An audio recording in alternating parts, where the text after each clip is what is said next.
my calculations are correct, when this baby hits 88 miles per hour, you're gonna see some serious shit.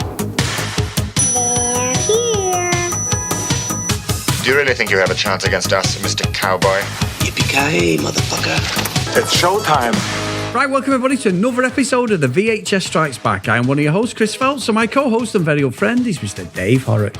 Hi there, Chris, and hello to all listeners out there. Welcome to the VHS Strikes Back, the show where we dust off the old video player and go on a nostalgic journey to look at the good and the bad movies of yesteryear. Now, Chris, this week it is the result of our Twitter poll. What are we going to review? Well, Dave, it's quite apt that we're going to review this because what we do every single episode of every podcast, not just the VHS, all of our podcasts, is we actually say, are we ready as we go to record? Let's do Lethal Weapon. And we go 1, 2, 3, go. We don't go on 3, we go 3, and then we go. And this is something we've talked about religiously for the last 3 years. So we always say, are you ready with Lethal Weapon? So the winner of our poll, and all 4 you picked were magnificent, all sequels that are in my top 50 films. This one is the 1989 sequel, Lethal Weapon 2. So I am just going to be fanboying over this, Dave, as you know, but what about yourself? Do you remember the first time you watched this? I can't say I remember the very first time. I'd seen the first one when that came out and then had this one out on video. I wasn't old enough to get into the cinema. And honestly, Chris, I loved it. And if I think of Lethal Weapon, I think I'm thinking more about this sequel than I am the original. And it just seemed to me that, I don't know, when I was younger watching these, I liked the fact that they leaned heavily more into the comedy. And when we went back and we watched Lethal Weapon, the original one, I remember thinking, this Riggs is a bit more toned down. And I couldn't quite figure it out. I was like, well, why do I think that he's toned down?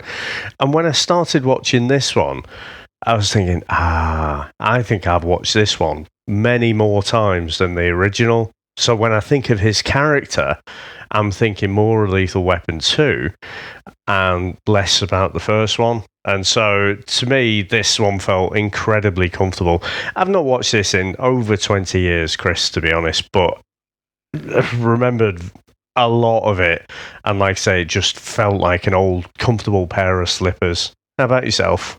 Oh, God, Dave, I have watched this fucking loads of times. I mean, at least 50 times, at least. I'm not exaggerating. It always goes on a yearly watch anyway.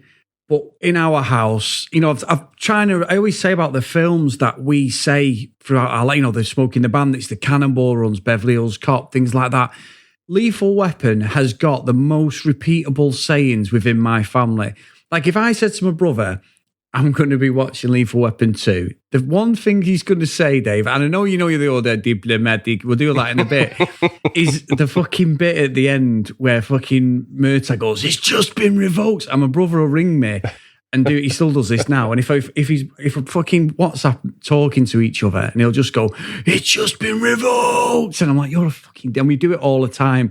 So probably the Lethal Weapon series, the first 2 especially, I've got even my dad, we all know the sayings and they're used in our language within our family, that these movies. So I remember, like I say, we were too young to watch it at the cinema. I think this might have been a 15 in the UK. The first one was an 18. I can't remember. Maybe it was an 18, but I think the second one was a bit more toned down. I think it was a 15. And I get what you're saying. Riggs is slightly different. I mean, if you go to the third one, he is playing the comedy role. I know Rene Russo's in it and stuff in the third one and it slightly changes, but he's still that psycho as such. But I think he's become more domesticated in this. So when I first watched it, I think I bought it on video. I think we might have watched it rental. My dad loves Lethal Weapon as well, so he probably would have rented it. But I remember buying it or getting it for one of my birthdays around about 1990, and it's just been on complete loops all the time. And I think you're right. The second one I've watched probably as much as the first one. I think the first one's my favourite just because it introduces Riggs and Murtaugh, and I love the dynamic of the two of them. Like you always say when we're joking, you always go, I'm too old for this shit. And I think everyone does. Anybody our age when something's like goes over your head, we're quite good with technology stuff. Obviously, your job We're and everything, hip. We're cool. Yeah, I've said that before, and it sounds terrible. But I think there's a lot of pop culture references within these, and this film does introduce Joe Pesci as Leo Getz as well. So yeah, when I was a kid, I fucking hated him in the movies, but this movie hits me more in the feels than like you'll get fucking Bambi. The mum dies and all that, Dave. Doesn't bother me one bit. But Rocky V, at the end of Rocky V, when he's getting pummeled and Mickey has to have a chat with him in his head, and there's a few bits in this that get me every time. And honestly, even the fourth one, there's a bit in the fourth one that gets, and I'll talk about that in a bit. But yeah, I watched this on a loop, and it's definitely in my top.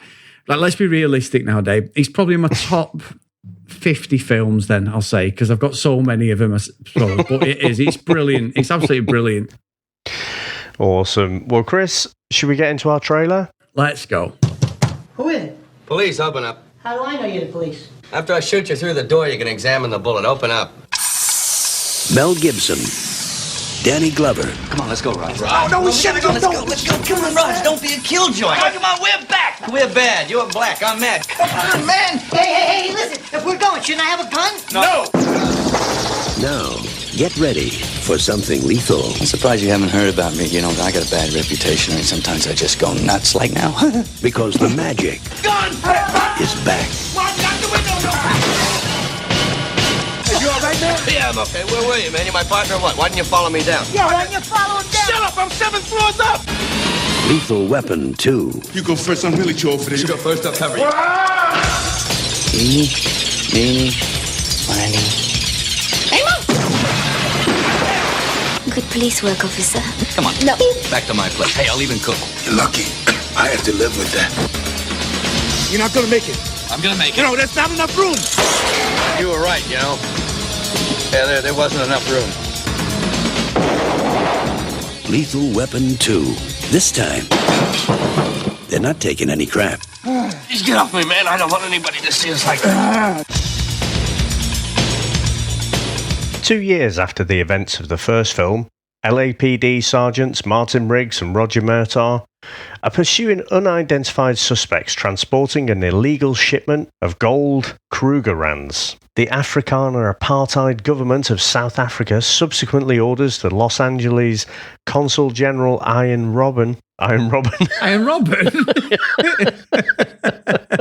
Now, he was annoying, Dave, but not that fucking annoying. Arjun Rudd and security agent Peter Vorstedt to warn both detectives off the investigation. They are reassigned to protecting an obnoxious federal witness, Leo Getz, after an attack on Murtaugh's home. Now, Chris, what do you reckon to the opening of this one?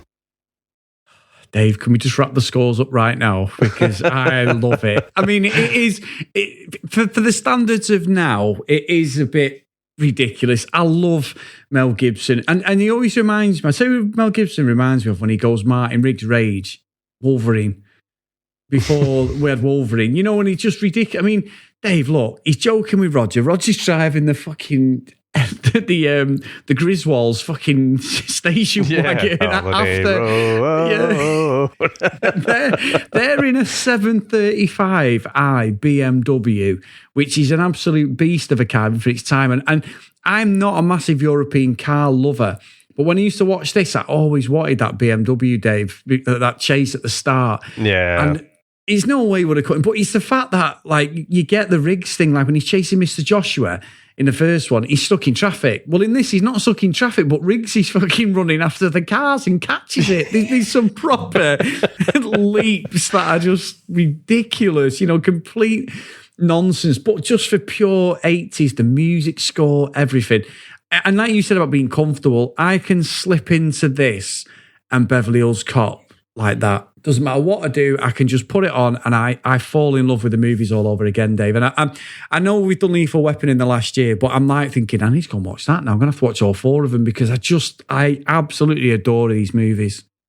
Yeah. Watching it this time after such a long break, it occurred to me that, in the modern, let's say the last decade, the box office has been dominated by comic book movies, hasn't it? Yeah. Whereas this one, is kind of a comic book movie. It's just everything turned up to 11. And it's funny you say that about when Riggs goes running after the car. I thought the same thing, because you get that shot from miles away, and the car's just, it looks like it's going to go up and join the highway or something. And Riggs is just legging it after it. I'm like, what are you going to do there then? You're going after like Captain America style or something. Yeah. Yeah, because you see, don't you, in Civil War especially, you've got Captain America, the Black Panther, Bucky, they're all running at like 50 miles an hour or something, aren't they? But Riggs isn't. And you even see Murtaugh go, get your slow ass in the car, you know, but that's a callback to the first one. And I mean, you've got Fink in this as well as one of the cops. You've got Hank out of Breaking Bad as well, when he had a little bit of hair left, Dave. He's one of the other detectives. But look, it starts daft. They flip the car. Obviously, you've got the almost slot machine like Krugerrand that's there, and it's like, what's going on? We've got this dialect. The girls on the CB, like the 911, the 911 girls are there like, what's this chat? They think it's German and stuff, and we don't know yet, but it is South African. It just does everything. And the stuff where they go after, because what I love after this is they go to the police station and fucking Riggs is doing that thing, which is another foreshadowing. Escape trick. It's escape trick, which is foreshadowing. Really, at this point, he uses that trick in every movie afterwards. Right. But in the first one, we don't see it at all. But he dislocates his shoulder for money and all that. And the doc's there, the psychiatrist who's really worried about him in the first one, and she's comedy all the time, but it's the daft little things that are going on. Like he's telling him about Rihanna doing a TV commercial, and Roger doesn't know, and it ends up being a fucking condom fucking advert. And it's ridiculous, absolutely ridiculous. But there is comedy skits in it that I just think Danny Glover and Mel Gibson are brilliant. They play off each other so well. Oh, the chemistry is brilliant between them, but definitely.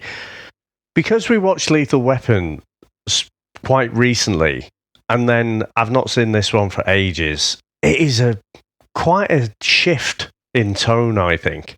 I think the first one is a lot more gritty, a lot more serious, and there is a bit of comedy in there, a few funny little moments. But they definitely lean into the comedy heavily in this one. And apparently Shane Black drafted the first script. And it even ended up with Riggs dying at the end. And the studio's like, well, we might want to make more money off this bad boy. What are we going to do? Kill him off. But the whole script was really kind of dark and brooding. And the story that Shane Black was trying to tell was that when we'd met Riggs in the first one, he was suicidal, didn't care about life, wanted to give it up. But in the second one, because he loves, Roger and his family and everything, he effectively, sacrifices himself for them. But like I say, the studio like, fuck that, we're not killing this cash cow. We need to keep him alive. And basically they got, I think Jeffrey Boehm to, he had the final go at the script after it had been through all these iterations. So there's not very much that's left in the script from Shane Black's original draft. But that... the bit with the shoulder, Chris? Yeah. That struck me like in Back to the Future 2, where Marty McFly is suddenly triggered by the word chicken. Like, there was no mention of it at all in the first one. And then just from nowhere, this massive kind of plot device is going to come into play. And so I don't know. I remember it. I remembered loving it at the time. I remember thinking, how is he doing that? The way it looks and everything. It's like, oh, he's just dropping his shoulder, isn't he? But it looks pretty convincing. He's kind of, when he snaps it back into place, it looks like it fucking really hurts Mel Gibson, so I did like that. But like I say, it just felt like something crowbarred in there. Oh, it's brilliant. And you're right, because it's so weird, because we talked about Back to the Future 2, didn't we? Back to the Future 3, a couple of weeks ago. So that has never bothered me, but it is there for a reason, Dave. They don't just do that and then it's like, oh, he can just dislocate his shoulder at will, sort of thing. Yeah, so very, very clever, very interesting. And I think as we do a lot of reviews and stuff, I think you can spot, can't you, where that's going to come in later on in the movie. And then sometimes when it doesn't happen, you're like, why the fuck was that even part of the story? So if he dislocated his shoulder, it's never used again, you'd be like, right, okay. So, you know what I mean? Like, there's a fine line, and it doesn't make any difference, but there's a fine line. But no, I think when they go and get Leo, and the captain's like, right, go and get this guy, and he goes to the hotel. I love the fact that Riggs, Leo, and that guy who attacks Leo jump from about fucking 20 floors up, and the 6 foot deep pool doesn't kill them, Dave. It doesn't make any sense, does it? But like you said, it's like, no, it is an action comic book movie of sorts, though, isn't it? Because you just got to, with this, you've got to leave the fucking the ideas at the door. I think you've just got to take it for what it is. And I'll go on record to say, Dave, I think Danny Glover and Mel Gibson are the best buddy cop duo I've ever seen. I know I'm biased because I love them, but I don't think chemistry-wise, I don't think you could sit here and name a better duo. That I can't off the top of my head. It might be an interesting poll, mightn't it? A just for fun poll that we can put out maybe next Wednesday or Thursday when this comes out. I can't think of any better. And I'm the opposite to you, though, Chris. I thought Leo was really funny when I watched this as a kid. I thought he was a great character to add in there. Like I say, I preferred the fact that they lent into the comedy a lot more. This time, I found him really fucking annoying, if I'm honest. Like the thing with the okay. I'm just like, oh fucking hell, you're overdoing this now. So yeah, I could kind of see he's there for the comedy relief, but again, watching it this time, it was a bit too much for me. It's weird, that, isn't it? Because I tell you why I have appreciation for his character, because obviously he is a scumbag supposed to be in this, isn't he? And he quickly, because he's grassing, he is an illegal, he is someone who's a criminal, but he's turned grass, hasn't he, really, which is the lowest of the low. But they take him under the wing very quickly, don't they? Once they've jumped out of the building, Trish has been, because obviously Roger got tied up and Trish did, his wife. He takes Trish off. She's out of the film there, because in the first one, Rianne and the Murtaugh family are front and centre, aren't they? She gets kidnapped and everything. But in this one, in this one, they're nothing. In the third one, it's about his son Nick and the gangbangers. But they get taken off and they're in the house together, and there's nothing said. And Leo's there, like, they're going after the guy who's jumped out of the building, and obviously the surfboard scene. But they've got Leo there, someone they should be protecting. He's riding roughshod with Roger. Yeah. I know he's annoying him. And Riggs is chasing after him, and he's on the front of that truck and everything with that guy. But it's just like wanton destruction. There's no... this guy should be in like a safe house where no one knows his location, but he's not. He's in the middle of LA. Around the city, isn't he? Yeah, he's in LA. And there is a connection, because obviously Leo is involved with these South Africans as well. That's the thing.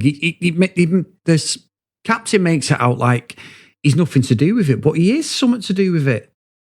There's a few things in this script, Chris, which are hyper convenient.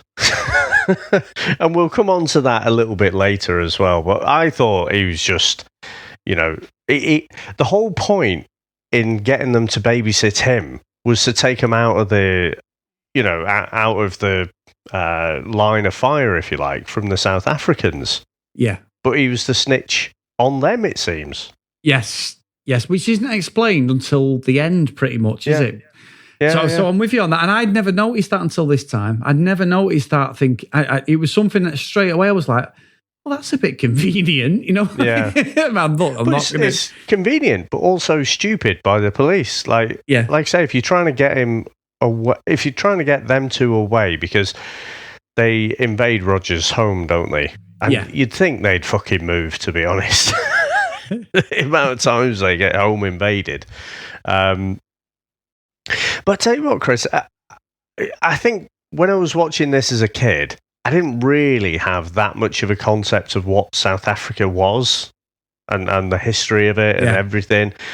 And so watching it now, knowing a bit more, like, it makes a bit more sense. But, I mean, it is a stretch. It's, again, another Thanos-level stretch, isn't it? That you can be diplomats, and that just means you can be a kingpin in America. No one can touch you. The police can't touch you or anything because you've got this diplomatic immunity. It's just such nonsense. You know what, though, Dave? It's funny because I watched this, and I'm sure that is a rule, you know. I'm sure that there is an exemption thing, and it's happened in the past. I mean, there was that girl. Do you remember that woman a few years ago who sadly killed an English a young lad? Yeah, and she fled, didn't she? So there is something there. There is something there, but the fact that you can be a massive crime syndicate. Oh yeah, that's not what diplomatic immunity means. Yeah, no, that's what I mean. It's just taking it to extreme levels, isn't it? I tell you what, Chris, that is terrible. That case where she was driving on the wrong side of the road and then just skipped off back to the US, and the parents get no justice at all. It's terrible. It's terrible, Dave. It is terrible. But I tell you what, and I know the story moves quite quick in this. You know, you've got they go to the stilted house, don't they? Where they go back to the stilted house after the guy's been killed with a surfboard, and they hold them all up. He comes, doesn't he? Fucking Iron. He comes down with the other guy, Forster, and that's where they all meet. And then he says to Riggs, and he goes, "Are you Riggs? You Martin Riggs?" And he's like, "Yeah, who? You know, she's from the Chicago Riggs. Who are you?" Sort of thing. And you're like, "Oh, what does that mean?" If you've never seen it before, you'll be like, "Oh, that's a bit interesting. How does he know him?" And we don't get to know it, obviously, till the end. But this is where we get this whole thing, Dave. One of the next scene after this is that fucking Free South Africa with Roger, Leo, and obviously Riggs. And I love that. Dave, I'm going to hold my hands up now and say, I don't think, and this is completely nothing to do with Riggs and that, I don't think I have ever literally fell in love with a character like I with Patsy Kensit. I was in love with her so much. I think she's absolutely gorgeous in this. And as a kid, I had such a crush, especially a certain bit later on, Dave. That got rewound and paused many a time. But the VHS was wound down on that bit, wasn't it? Yes, big time. It was fucking threadbare, I think, by the time I'd finished. But no, honestly, I think she's stunning in it. Really, she really is. No, it was the first thing I'd ever seen her in, and whatever her name is in Roadhouse, just absolutely fell in love there and then. Watching this for the first time, that I do remember. I remember thinking, crikey, I've never seen anyone as good looking as that. And she was just absolutely stunning, wasn't she? And dodgy South African accent, and I'm not entirely sure she can act, but who fucking cares, Chris? Yeah, if it doesn't really matter. Patsy Kensit. Yeah, when you look like that in this film, no, that is 10 out of 10, 11 out of 10 for me. She's gorgeous. But you get the scene, don't you, where Riggs gets into Rutt's fucking office and they're all there and he does the old, because he loves the Three Stooges, doesn't he? You know, eeny, man. Hey, Mo. And he takes the fish out, doesn't he? And that Forster's getting shouted at.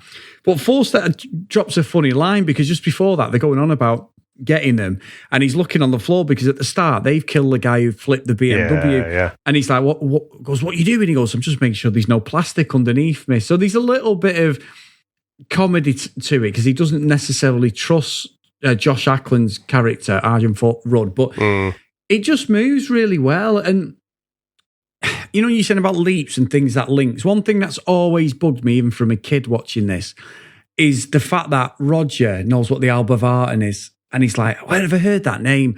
There's no mention. It's not like at the start. Like I was thinking Lethal Weapon 3, he ends up on the boat, the famous boat from the first one. The one Riggs gets it started on the drive and that.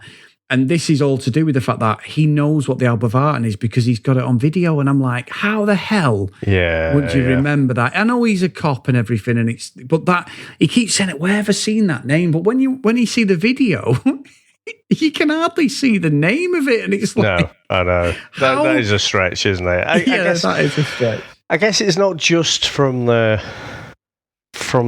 video. He must have had a memory of that as well, and he was checking it on the video. That's the only way you could really argue the case.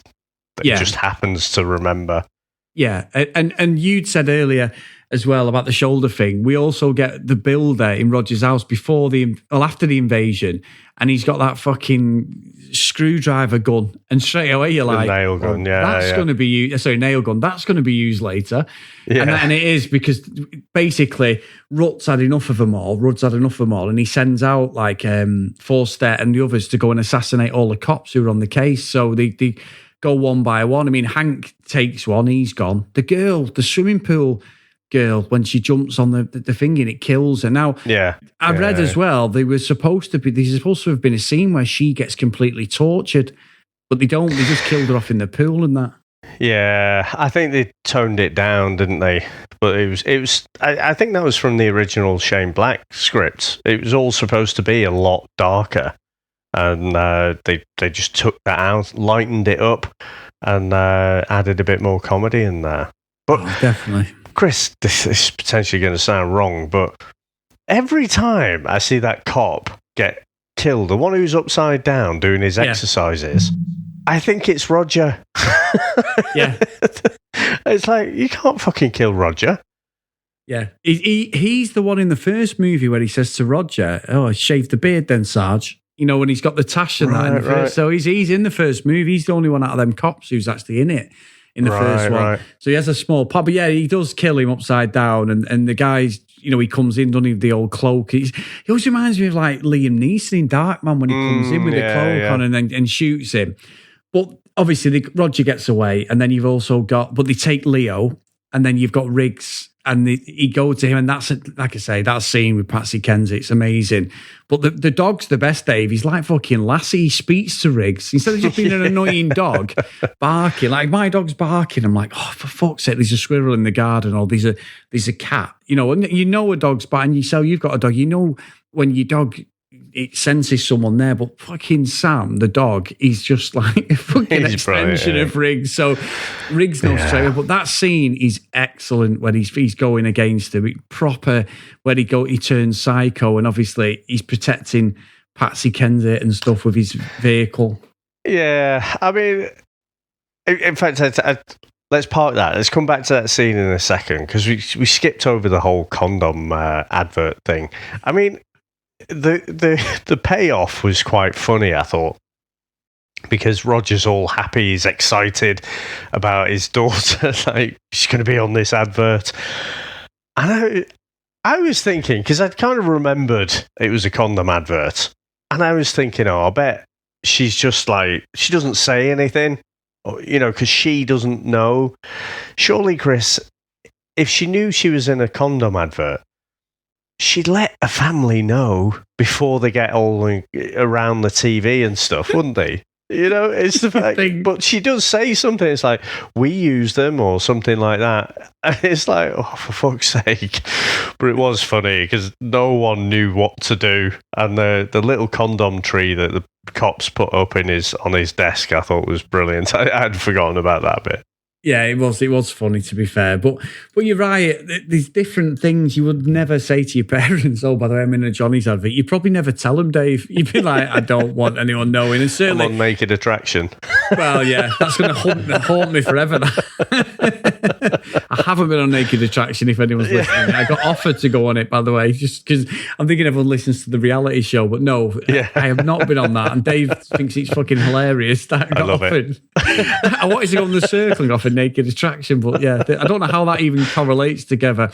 But anyway, back to the story, Dave. So sorry. I said, well, let's come back to Patsy Kensit. Now, when Riggs is chatting her up, well, let me put it a better way, Chris. Stalking her.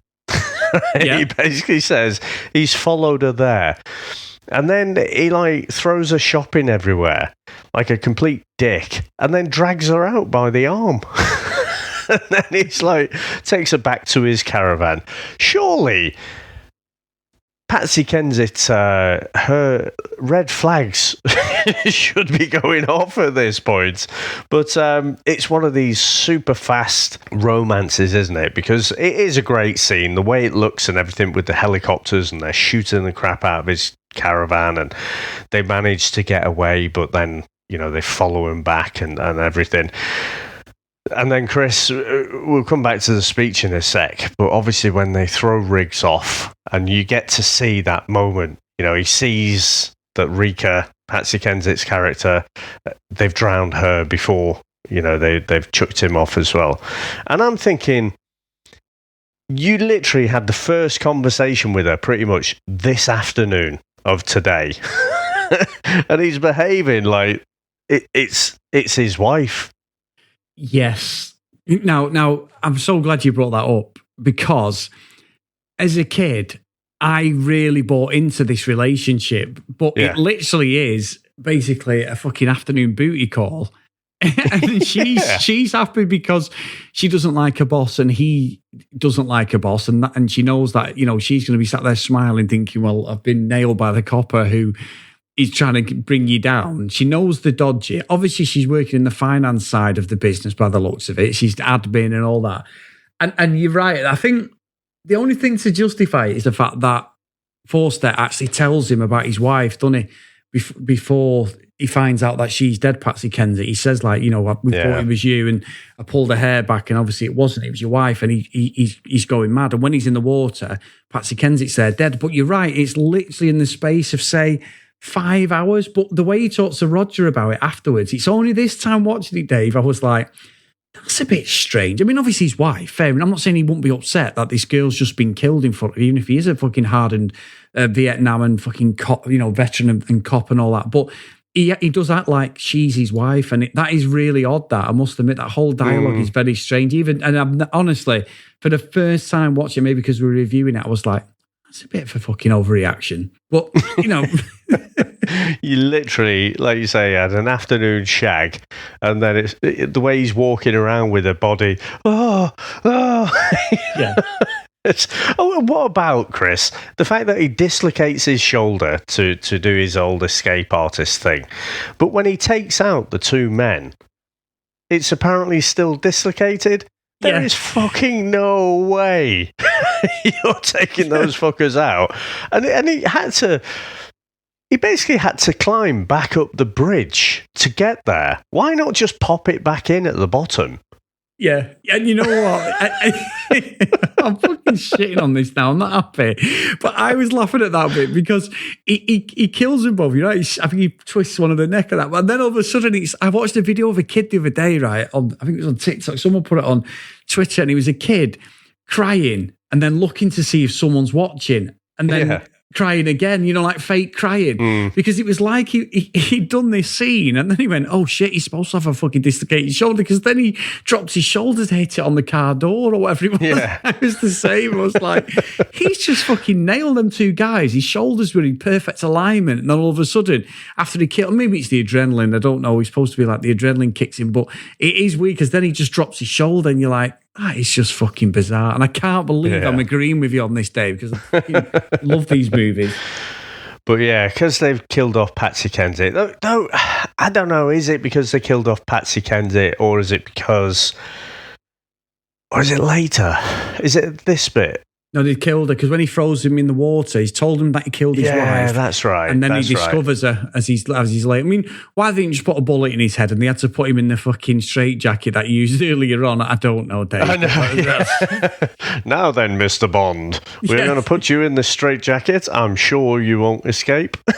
Yeah, and I'm going to tell you my wicked plan just before we throw you off the side of the building, just in case you want to know what we're going to do and how you can escape from it. Yeah, the typical bad guy dialogue, Dave. But and it's not bad enough that we're white supremacist, racist fucks. We killed your wife as well. So if you needed some motivation, there you go, sunshine.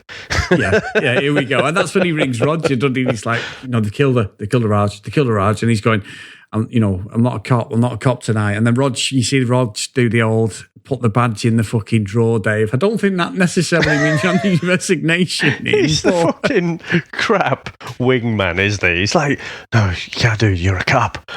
And then he's like, no, I'm going through it. It's like, all right, then I'm with you. Let's do this. Is he still going to retire, or what's the score there? But no. Yeah, he turns around very quickly, doesn't he? And as we're talking about it, maybe the fact that he goes all John Rambo maybe it is more to do with his wife than actual Patsy Kensit. I think so. I think killing her, and then he just found out about his wife because he felt guilty about himself, didn't he? Because he says earlier on to Trish about the gold pen when she finds that pen. And he said, I was, basically balls deep in work, and it should have been him, basically, who died. So that's where I think the whole emotion of the first two films sort of concludes, because he gets some closure on why she died. He couldn't understand it, especially in the first one, he was suicidal. But yeah, look, he ends up going to that stilted house, pulls the house down. The whole house comes down, Dave, in one. I want to be having words with that architect, I tell you. If you could just take away one of those foundations and the whole house comes down. Yeah, you fucking fucked, aren't you? It looks fantastic, to be fair. And again, as a kid, I didn't care about any of this stuff, and I was just drinking it all in. I'm the same, exactly the same. And obviously, they end up getting caught then, don't they? They get caught and put in a container again. Yeah. Put in a container, Dave. It's like, just shoot the fuckers. Just, unload 1,000 bullets in there. Or I'll tell you what, throw in a grenade and close the door. Yeah, it's just like, I mean, fucking Rudd says, doesn't he? Goes, they'll be dead by the time we get to South Africa and all this, but it's like, it's bullshit. And I think the fact that they're in a container with a car, with the keys in the car, right? Now, that car, let's be honest, right?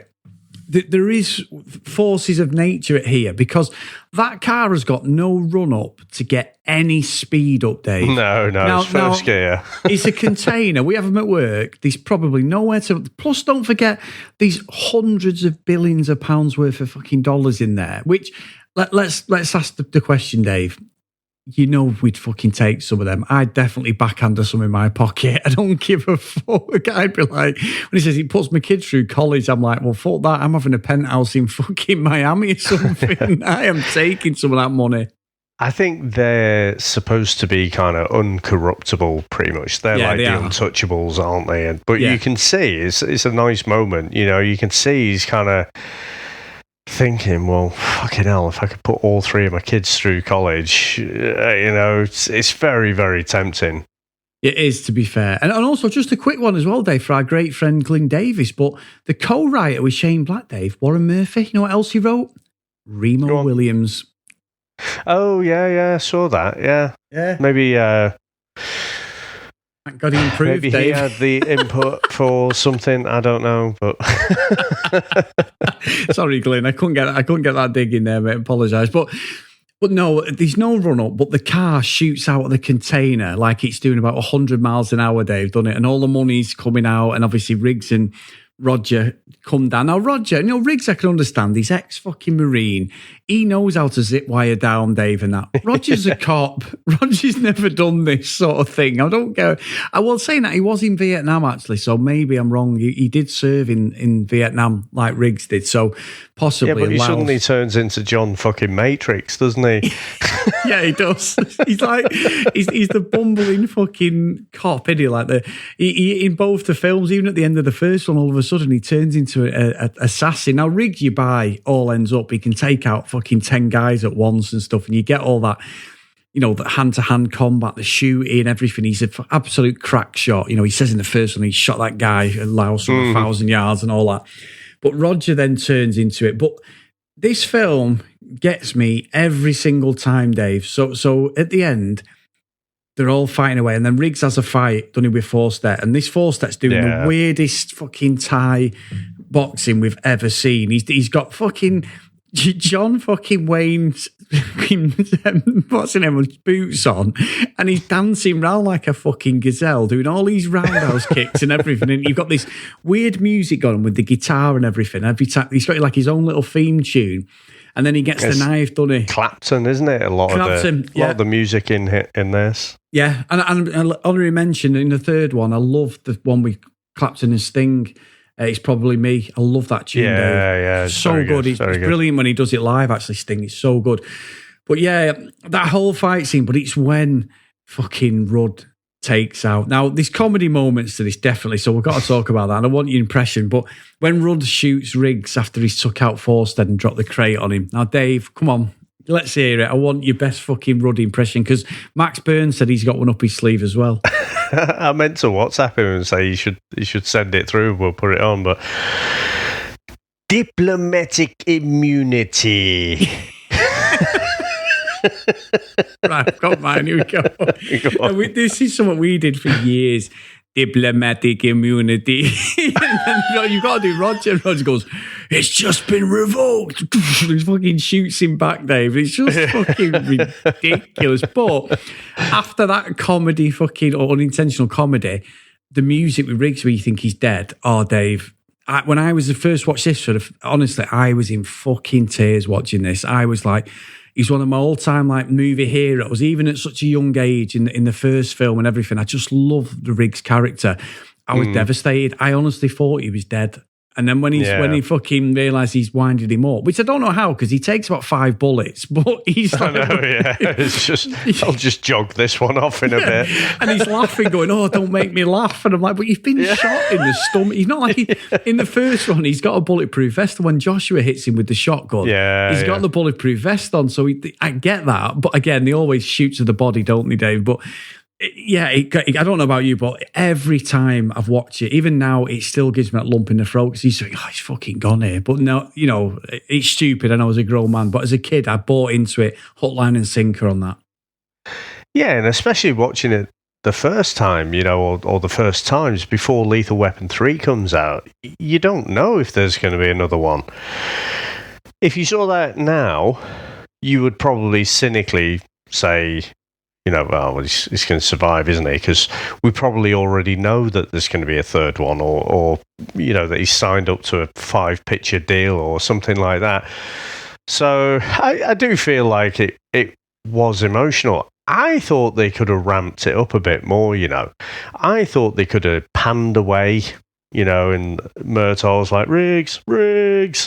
And then, you know, maybe he's in the hospital after. You know, so you're suspending that, or rather, you are kind of extending out that moment where you think, oh, fucking hell, he's dead.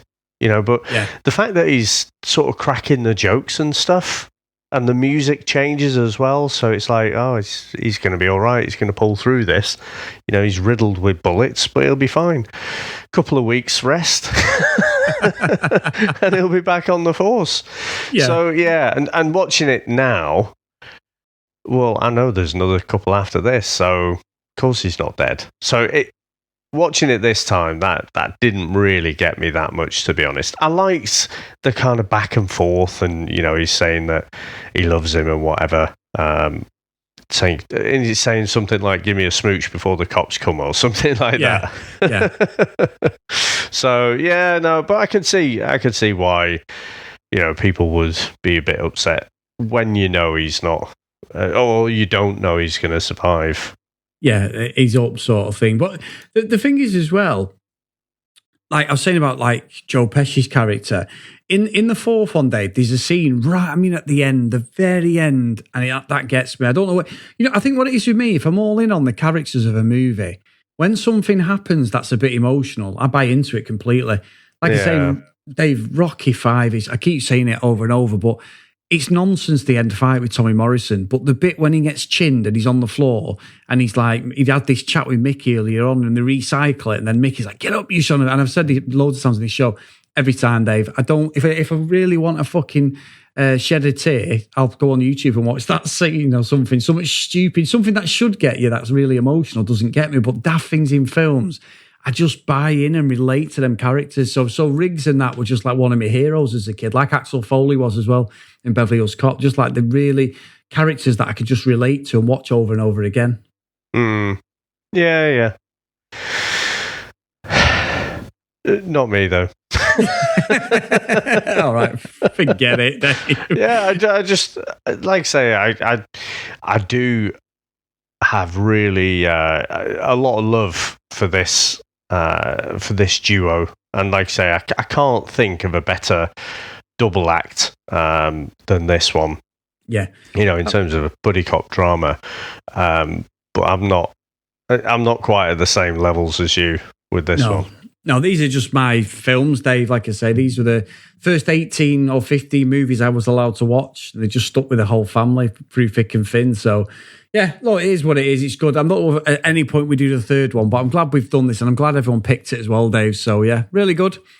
So, are we at that point, Dave? I think so. Let's get into our final review.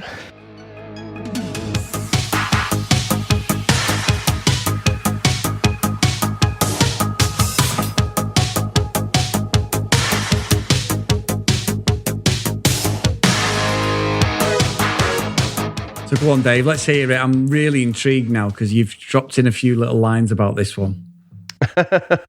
Well, I just think in terms of our scoring system, I think I sent the first one to the top. I think for this one, I went into it thinking I love this one a lot more. And when it started, it reminded me, and I was like, oh, right, yeah, I've seen this one a lot more than the original. I am going to love this a lot more than the original. But a bit like with yourself and Scream 2, Chris, when I actually watched it, and the fact that they'd changed the characters, they'd kind of almost simplified the characters from what they were in the first one. And they tried to make it a bit more funny, a bit more comedic. And so it gets a few points knocked off it for me. I think the first one is a far superior film. Still really enjoyed this one, but I just thought they kind of dumbed it down from what it was. And I do think something we've not really talked about is this film's influence on action sequels from here on in. Because I think the line about the fella, killing off his wife, you're almost thinking, oh, have you thrown that in there just to give him a bit of extra motivation or what? There's no real need. There are no South Africans in the first one. It's absolutely nothing to do. Some writer has just been told to write a sequel. It wasn't as if they wrote the first one with the second one in mind. But the fact that it does tie back to the first one, to the origins of the Martin Riggs that we met in that first movie when he was all suicidal and everything, I just wonder if this, has influenced action sequels a lot, through the 90s and the 2000s and what have you. But still really enjoyed it. Again, it's going back into the rotation. It's not going to go another 20 years before I watch this again. Loads and loads of fun. Joe Pesci annoyed the shit out of me, if I'm honest, this time around. As a kid, I thought he was really funny. This time, I just didn't really find him funny. I found him really quite annoying. But it's going to Pleasantville for me, Chris. Highly enjoyable movie, definitely up there with action sequels, but just not quite good enough for me to put it to Cloud City. Interesting, Dave. So I think with me, I'm in slight agreement, actually. Watching it now, and I so love the characters. I've cooed over him over and over. This is not the Chris Heel job that I usually into. I don't think it's as good. It's definitely not as good as the first one. It's a great movie. It really is. And if you said to me, which of the four would you watch? I'd always go to the first one every single time. I've watched that so many times. Like I said, I've watched probably 1 and 2 together simultaneously loads. I actually quite enjoy the third one as well. That's a great movie. Bit more comedy in it. Riggs is slightly dumbed down. I don't necessarily think the bad guys are as good, but I do think that Rudd and Forstead are really good baddies in this. They're believable as horrible bastards, Dave. They're using the law against them and all that stuff. I love that because the cops are like, no one's above the law, so it's a different slant on it. But I will say, watching it now, there's a couple of things. And obviously, like I say, Patsy Kensit is just magnificent, Dave. So you went all quiet then. Did you just have a look around to see if Sam was listening to you? Yes.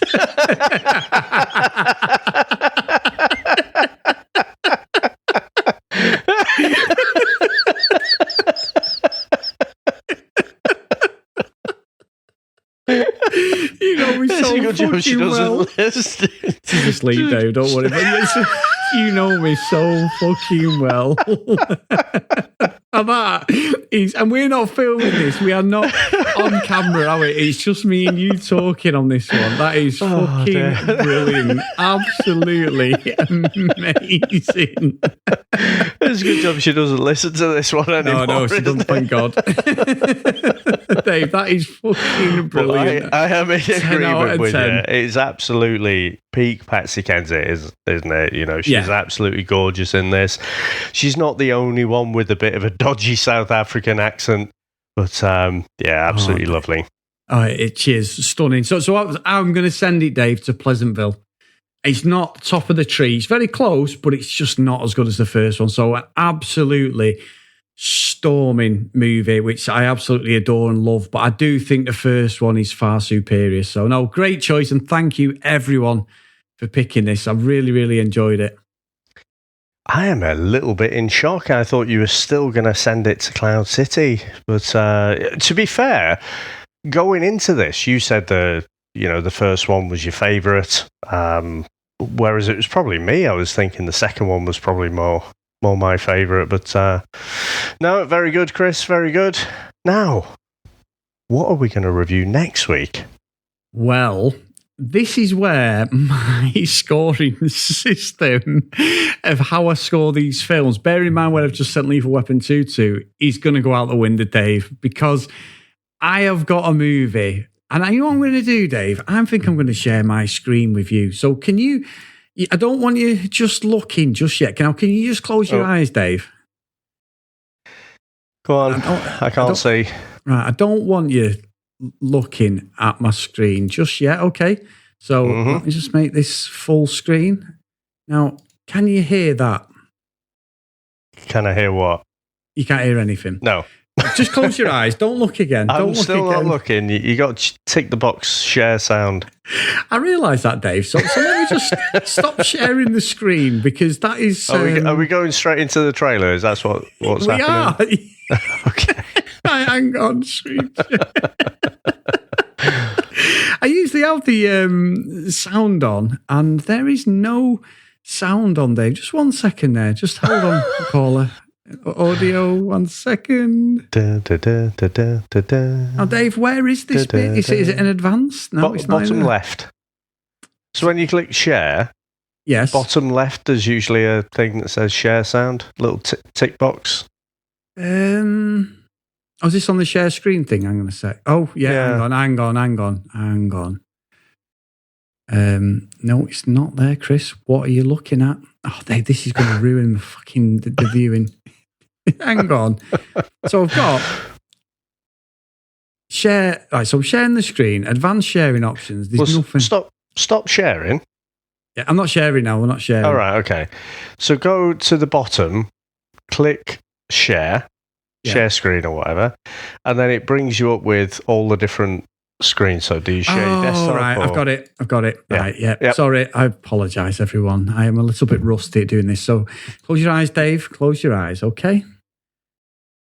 Here we go. This is what we're doing next week, and I don't care what you say. My scoring system's gone out the window. Can you hear that? Has it got Cynthia? Ladies and gentlemen, here we go. the popcorn's in the lobby, and the nuts are on the screen. You wanted it, you got it.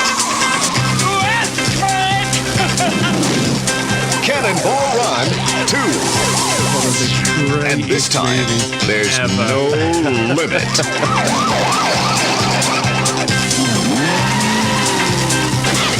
No limit to the lunacy. No limit to the chaos. No limit to the stars. I do love that music. Burt Reynolds, Dom DeLuise. What a team. Dean Martin, Sammy Davis Jr., Jamie Farr, Mary Lou Henner, Telly Savalas, and Shirley MacLaine.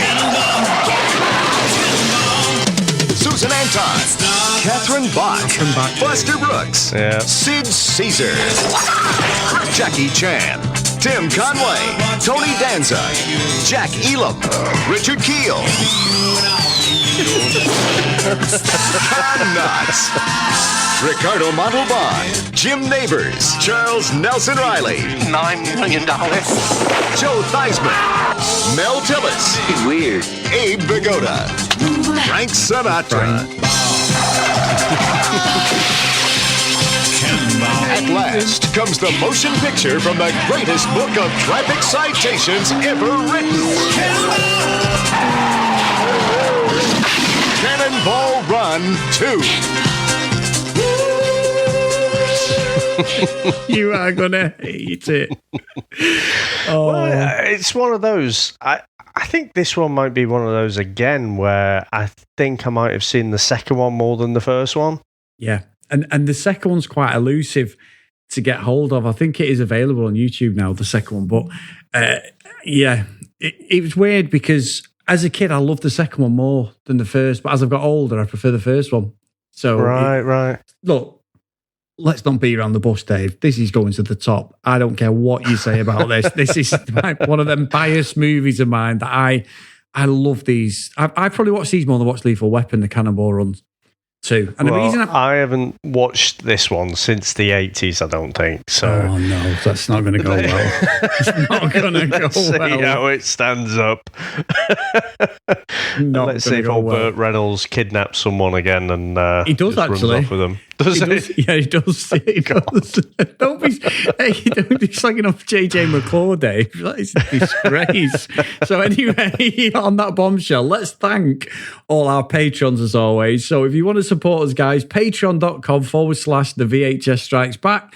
Our big thank you today is to Matt, Heath, Haley, Dylan, Kent, Lucky Lily Green, Dan, Jax, Math, Blake, John Hammond, Brent from the Cinema Chat podcast, and Mr. Tony Farina. So thank you guys for supporting us. We really, really appreciate it. And I think every one of our patrons and our listeners, Dave, is going to absolutely love my pick of the Cannonball Run 2. It is an absolute classic. I think it's at something like 15% on Rotten Tomatoes, but nobody can say anything bad about this movie. I absolutely love it. The only thing that ever things with the movies is Burt doesn't win the Cannonball Run, Dave, and I'm not happy about JJ not winning it, but it's centered around Burt Reynolds again. He did not want to do this movie, and we'll talk about that next week as well. He did a favour to Hal Needham again, his best mate, so interesting. Yeah, this could be a slight role reversal, couldn't it? You know, normally it's you coming in where you're like, oh, I've not watched this, it's fucking shit. Yeah, I think it will be. And you laugh with me because I didn't tell you what we were going to be doing. And you said we were doing, because I sent you the Lauren Avedon film, didn't we, with Cynthia Rothrock? Yeah. And I'm like, no, this will be the 6th Lauren Avedon film if I do that. So no. And you know, there can't be many podcasts that have done more Lauren Avedon films than we have. I'm his number one fan, Dave. The thing is, I could have done Smoking the Bandit too, but I love the Cannonball Run 2 better than the second Smoking the Bandit. Second Smoking the Bandit's great, but it's a little bit too serious in bits for me, whereas the first one's just the pinnacle. There's some great bits in the second one, but it's not at the level of the first one. So this one, I just adore. I love both the Cannonball Run ones. So good. Awesome, Chris. Well, I can't wait. You lie. I do. Chris, how are you going to finish off today's movie? Oh, Dave, there's only one thing to say, my friend. And it's quite simply this. I'm too old for this shit. I'll see you next time. Bye now. That's it, man. Game over, man. It's game over. What the fuck are we going to do now? What are we going to do? Maybe we could build a fire, sing a couple of songs, huh? Why don't we try that? We better get back, because it'll be dark soon, and they mostly come at night. Mostly. I'll be back. That's not. We came, we saw, we kicked its ass. Wax on, wax off. Get to the chopper! One ring to go. All right. Ding, ding. Bust you up. Go for it. Well, here we go. Ain't so bad. Ain't so bad. Ain't so bad. Come on. Ain't so bad. Ain't yourself. I'm crazy. You just a stupid fool. Maybe you by yourself. I ain't breathing heavy. He's a fool. He's stupid. I'll see you in 6 months.